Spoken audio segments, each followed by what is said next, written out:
ঘরের খাবার আমরা বলি যে বেস্ট, তাহলে বেস্ট কি অর্থে, কখন বেস্ট বলবো আসলে? যখন এটা প্যালেটেবল হবে, কালচারালি এবং সোশ্যালি অ্যাকসেপ্টেবল হবে, এবং এনাফ ইন ক্যালোরি থাকবে, এবং diverse sort of all principles, protein, fat, vitamin, minerals, সবকিছু ওখানে, পানি সহ ৬টা উপাদানে মিশানো আছে। এবং ইকোনমিক একটা বিষয় আছে, যেটা গ্রহণযোগ্যতার সাথে অর্থ একটা ব্যাপার আছে। সবকিছু মিলিয়ে এটা একটা এসেনশিয়াল পার্ট। কারণ গ্লোবাল পিকচারটা কি? গ্লোবাল পিকচার হচ্ছে ফুড আছে, যে বাচ্চারা খেতে পারছে না, অথবা তাদেরকে এনাফ ভাবে দেওয়া হচ্ছে না, এটা একটা বিরাট চিত্র। কোথাও কোথাও শুধু কার্বোহাইড্রেট দেওয়া হচ্ছে, এক গাদা একটা প্লেটে পুরোটাই রাইস, ভাত। তাহলে পরে সে ওখানে ইয়ে নাই, ভেজিটেবল নাই, ওখানে প্রোটিন নাই, ওখানে একটা ডাল নাই, ওখানে ভ্যারাইটিস মাইক্রোনিউট্রিয়েন্টস, এখানে অনেক সময় এরকম হয়। সুতরাং ক্যালোরির সাথে, মনোটোনাস কার্বোহাইড্রেটের সাথে সবকিছুর একটা সামঞ্জস্য থাকাই হলো ওই সঠিক ঘরের খাবার বা হোমমেড ফুড যেটাই বলেন না কেন। এবং অনেক সময় যেটা হয় যে সময়ের জন্য ওয়েস্টার্ন ডাটা যেটা আছে, তারা ওভাবে ঠিক বাসায় বানাতে পারে না, ওদের প্যাকেট দোকানে এভাবে পাওয়া যায়, ওইটা এনে খাইয়েছে। অনেক সময় কমপ্লিট নিউট্রিশন আমরা এখানে ফেল করতে, প্রোভাইড করতে, সাপ্লাই করতে ব্যর্থ হয়েছি।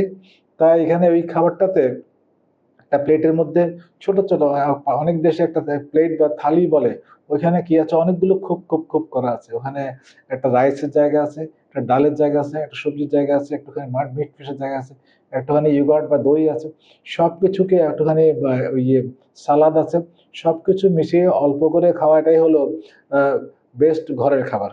আর অনেক সময় এটা হিডেন হাঙ্গার যেটা বলে, অর্থাৎ ওখানে যে মাইক্রোনিউট্রিয়েন্টস গুলো ওভাবে নেই, ওই যে একটা ডেফিসিয়েন্সি, সো এটাও অনেক সময় থাকতে পারে। তো এটা খেয়াল করতে হবে। এবং এটা দেখা যাচ্ছে অনেক সময় যাদের মনোটোনাস, একই জিনিস বারবার দিলে বাচ্চা খায় না, বিরক্ত হয়, মায়েরা ভীষণ যুদ্ধ করতে থাকে ঘন্টার পর ঘন্টা। এটা একটা ফাইট, এটা একটা আননেসেসারি ফাইট, এবং এই বাচ্চাগুলো স্টার্ট করানোর সময় তাদের গ্রোথ কম হয়, ওয়েস্টিং অ্যান্ড স্টান্টিং কমন। এখানে কোথাও 20%, কোথাও কোথাও 42% পর্যন্ত রিপোর্টিং আছে এই সমস্ত কারণে। অনেক সময় ডাইলিউশন হয়, পাতলা করে, এই নানা রকম, এটাও একটা বিষয় আছে। তাহলে কনসেন্ট্রেটেড ফুড এবং সঠিক অ্যামাউন্ট ইম্পর্টেন্ট। খিচুড়ি একটা ভালো খাবার, আমাদের দেশে আমরা অনেক প্র্যাকটিসে আছে না, চাল ডাল শাক সবজি সব, মাছ গোশ সব মিলিয়ে একটা সুন্দর করে এখানে ভেজিটেবল দেওয়া, সবকিছু মিলিয়ে একটা সুন্দর খাবার।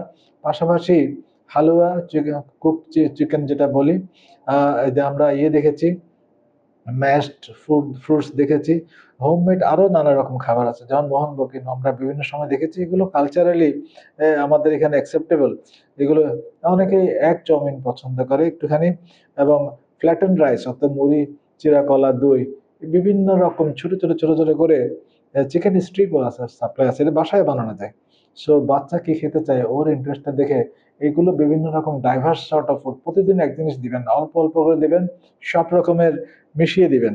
এবং কমার্শিয়াল দোকান থেকে কিনেন, দোকান পরিষ্কার ভালো জায়গায় দেখেন, সমস্যা না, আপনি বানাতে পারছেন না, এতগুলো কখন বানাবেন, সংসারে অনেক কাজের চাপ, মাঝে সাঝে ওখান থেকে সেখান থেকে ভালো জায়গা থেকে কিনে হেলদি ফুড কিনবেন, ওটা খাওয়ানো যাবে। So and then village children, কিংবা অনেক সময় শহরেও একটুখানি ইয়েতে ডিসঅ্যাডভান্টেজেস পপুলেশনে বাচ্চারা দীর্ঘক্ষণ না খেয়ে থাকে। তো অনেক জায়গায় মিড ডে মিল্ক বা মিড স্কুল মিল্ক বলে একটা খাবারের ব্যবস্থা করা হচ্ছে, এবং এটা এসেনশিয়াল। বাচ্চা হাংরি থাকে অনেক সময়। সো এটাও খেয়াল রাখতে হবে। এবং কালারফুল প্লেট হলে খেতে অনেক সময় সে অ্যাট্রাকটিভ বোধ করে। এবং এডিটিভ থাকলে, যেমন একটুখানি দই আছে, একটুখানি হানি আছে, একটুখানি মাইল্ড সর্ট অফ স্পাইস বা মশলা আছে, যেটা আমাদের কালচারের সাথে এবং হেলথের সাথে মিলে, এগুলো দিবেন। এবং সাথে পাশাপাশি আরো কতগুলো খাবার আছে, পিঠা আছে, এই যে সিজনাল জ্যাক ফ্রুট আছে, এখন এটা ম্যাঙ্গো আছে, বিভিন্ন রকম সিজনাল ফ্রুট, গোয়াবা, পেয়ারা, পাপায়া, যেটা সে পছন্দ করে এক একদিন অল্প অল্প দিবেন। এটা খুব দামের বিষয় না, এটা বুদ্ধি।